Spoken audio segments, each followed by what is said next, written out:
Two new compact cinema cameras, a super affordable slow-mo cam that shoots 1000 frames per second 4K, exciting new lights, and a bunch of new cinema lenses. All of this and more in this 2025 IBC recap. Let's go. So one of the biggest things happening in the camera space was probably Nikon buying Red. And now they've finally released that first collaboration camera, the Nikon Red camera, the Nikon ZR. And we're gonna have a look at the booth here and see what that camera can do. Okay, here we have it, the new Nikon ZR. So basically you've got Red codec RAW in here, 6K, 60 FPS, a 24.5 megapixel sensor. It is a Nikon sensor, so it's not a Red sensor. Okay, so the headline feature is of course that new Red NE codec, Nikon plus Red's take on RAW video, which works alongside Nikon's own NRAW and ProRes RAW options. The idea is you get workflow compatibility with other Red gear, so LUTs, color matching, color grading, and so on. That means the ZR can act as a B cam to higher end Red Raptors or Komodos, but this is also a super affordable entry into Red RAW filmmaking. Also, what I think is awesome, a huge 4-inch screen. Besides that, a dual base ISO of 800 and 6400, in-body image stabilization built in, good autofocus, and you get internal 32-bit float audio, which is relatively rare in cameras of this class. Of course, there are some trade-offs. The ZR doesn't have a fan. Also, the HDMI port is a micro HDMI. And the craziest thing about this whole camera is basically its price. This is priced at 2,200 USD.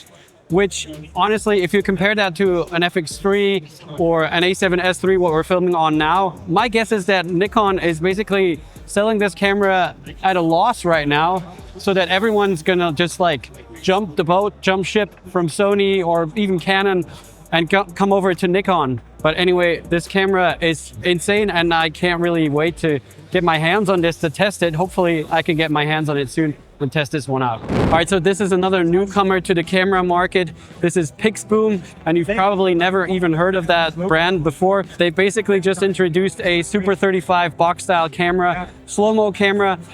So this does 1000 frames per second, 4K. It's basically an affordable alternative to the Freefly Ember, for example, or the even more expensive Phantom. This one, the price is just right there, is 7,500 USD, which is significantly cheaper than what we've seen so far with these kind of slow-mo cameras.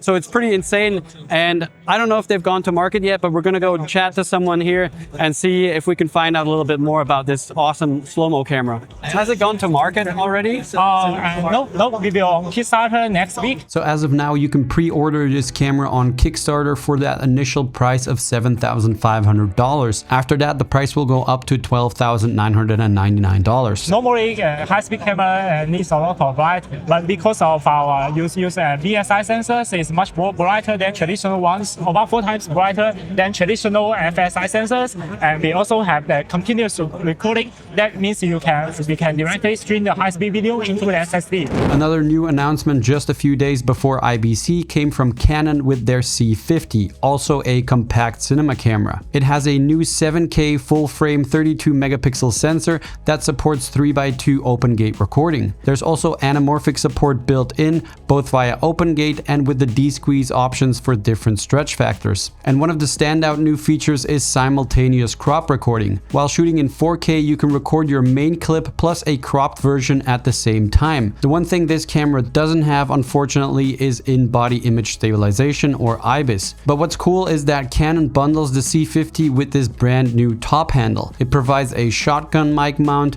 2 full-size XLR inputs, a record button, and a zoom rocker. I was also told that Canon also introduced OpenGate on the C400 through a firmware update. So basically OpenGate for everyone, except if you're like me and you shoot Sony. Also, Blackmagic Design had an interesting announcement at IBC. Their new Camera Pro dock turns the iPhone 17 into a pro filmmaking tool with external storage, power, audio I/O, HDMI out, and even Genlock for multi-camera setups. So perfect for indie filmmakers, mobile journalists, and live production. On the software side, DaVinci Resolve 20.2 now supports Apple ProRes RAW thanks to that new partnership with Apple.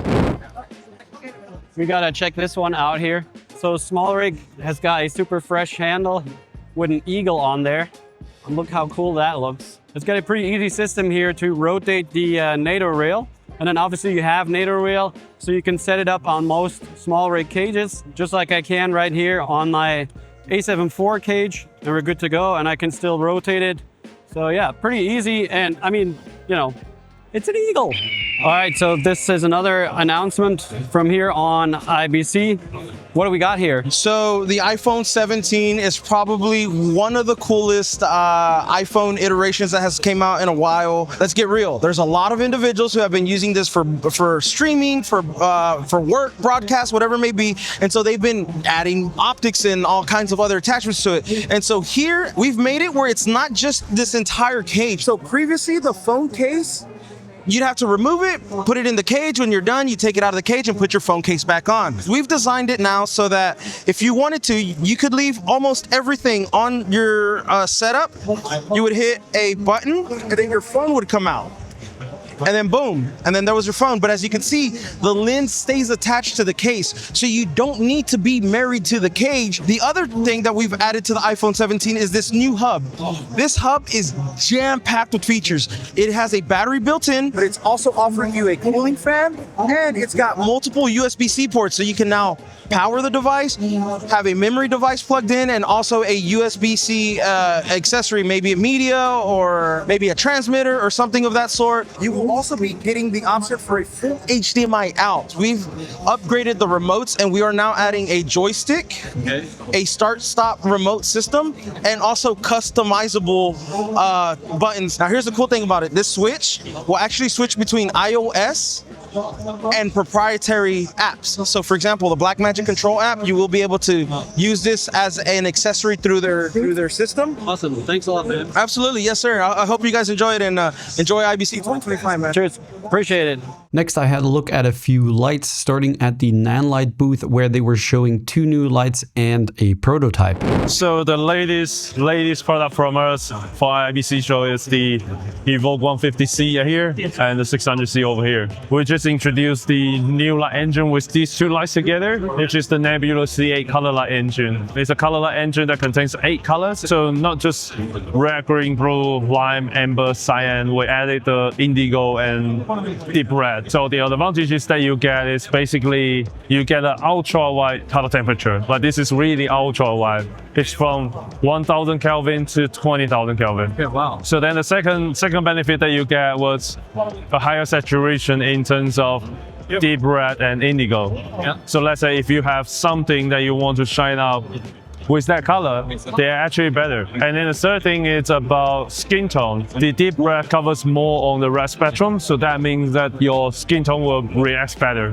IP rated, which means rainproof, dustproof. And then also at the same time, it's all-in-one unit. So you don't have a ballast anymore? Yeah, there is no ballast. There is one head, one cable. On both fixture, there is an extension port, so that gives you the ability to connect to the wire controller. So with the 8-meter cable, you are being able to just do whatever you want from if you are just rigging the lights all the way up. And then on the 600 is a VE mount, but that means it's a Bowens mount with electronic contact. I will be checking out both of these lights in more detail on the channel soon, so keep your eyes out for that because these seem very promising. So what we have here is, it's called Matrix, and the reason of that is because this contains 4 modules together. So it's 4 modules, 16 pixels for Fresnel compressor as well. It's a product that we think would be interesting for, let's say, bigger productions. Yeah. Because what they require is like fixture that is lightweight enough that they could put kind of everywhere, and at the same time have the full control on, let's say, pixel mapping the lights, and also at the same time being able to do focus and flood. Cool, awesome, thank you. Thank you. All right, next let's go have a look at the Aperture booth. They've got a lot of cool stuff there, and they've also got the new Nova panel, which I'm excited to find out more about. Yeah, let's go see what Aperture has installed. All right, so we're here with Mitch, and we're having a look at the new Nova 2 panel. This is the 2x1. So this is bringing our Blair CG light engine technology to a panel. The first time you've had any sort of light engine that's so advanced in the panel form. It is the best white light quality with an 1800 to 20,000 K range of color temperature adjustment with full plus minus green, but it also fulfills the spectrum really, really well. We have 4 different blues and 2 different reds in our color mix. Yeah. And that means we get an SSI in tungsten of 90. You're gonna get really natural skin tones, just really reproduce colors very accurately. Yeah. That's in white light.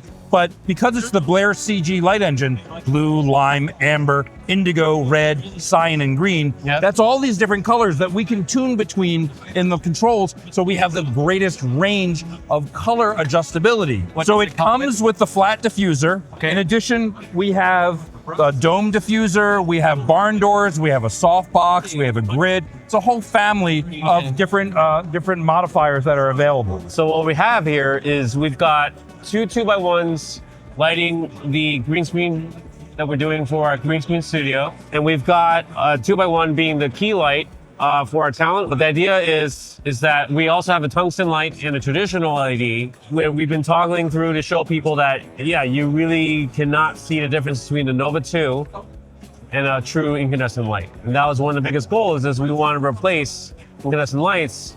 People have been wanting to do so, and we've gotten pretty much 90% there. The second thing that we're showing, again, is the green screen. You can already see that there's a key going on in the background. The thing is, it's not a green screen. So it is actually a white screen that we are lighting with the Blair CG engine in the Nova 2. You can pretty much dial it any color that you want. So I'm going around the whole entire color wheel.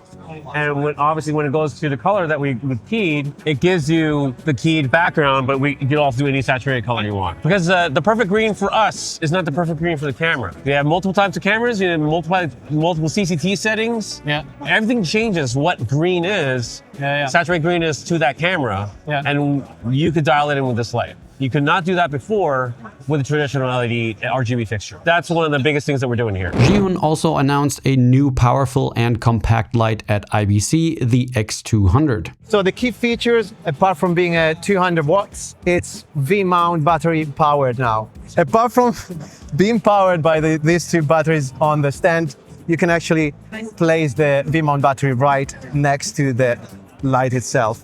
Is that like a little Fresnel on there? Yes, that comes with the kit. You also get this adapter with the kit. You might get a stand. This is the actual power cable, so it connects to the side of the light. The cable comes out from here. Otherwise, you place your V-mount battery here, or the double V-mount batteries, same thing. And also it has a Bowens mount standard, so you can place some of the biggest. This is Bowens. Yeah. Or do you need it? You don't need an adapter. No. Oh wow. So the X200 comes with the Bowens. That's like kind of the thing what I'm always like these smaller lights and everything, that they all have like their proprietary mount and you need an adapter. Yes. And it's just like, oh, I just don't want to like deal with all these adapters and things. Because every brand, and that's something I'm telling you, brands, just do a make a standard Bowens. Yeah. It's not difficult, right? All right, so here at Nisi, we're going to look at the new Arrayas Primes. So they're basically the upgraded version of the Athenas, but now instead of T1.9,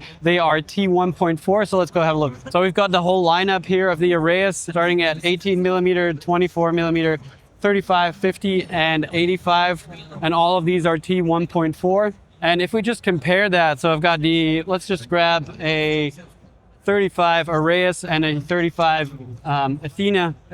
Like the Arrayas are still relatively small. Obviously, compared to the Athenas, they're significantly bigger. But for that, you are obviously getting T1.4 instead of T1.9. Another cool thing about the Arrayas, or unique thing, is that on the back here, they have a new rear filter system. You just screw off this little filter. Right now, this is clear glass. But you can put a black mist filter in here, an ND filter, anything like that. So you don't really need anything on the front anymore. You don't need a matte box if you don't want to have it. So that's a pretty cool system on these Arrayas as well. Laowa was also showing some new interesting glass at their stand. First of all, they were showing their brand new 200mm f2 lens.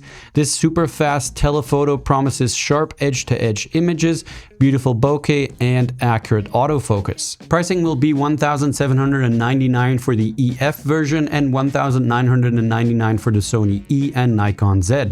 Laowa has also announced their new Sunlight 2x full-frame anamorphic zoom lenses, covering 40 to 80 mm and 70 to 135 mm at t4.5. They're available in 4 flare options: amber, blue, silver, and a clear version for a cleaner look. Built with a front anamorphic design, these lenses are compact, lightweight, and notably the most affordable 2x anamorphic zooms on the market. Pricing is $6,000 per lens or $11,000 for the set, and availability is coming soon. All right, here at DZO, we've got the new Vespid Primes, the Vespid Prime 2 that support Cook Eye protocol, and of course the RL's Lustra, which I kind of want to check out as well. I've done a lot with the RLs. Anyway, let's go check it out. The new Vespid Prime 2 set includes 6 focal lengths: 18, 24, 35, 50, 85, and 105 millimeters, all at t1.9. Despite their compact design, they cover beyond VistaVision sensors. They also feature an electronic connection for lens metadata output for iris, focus, focal length,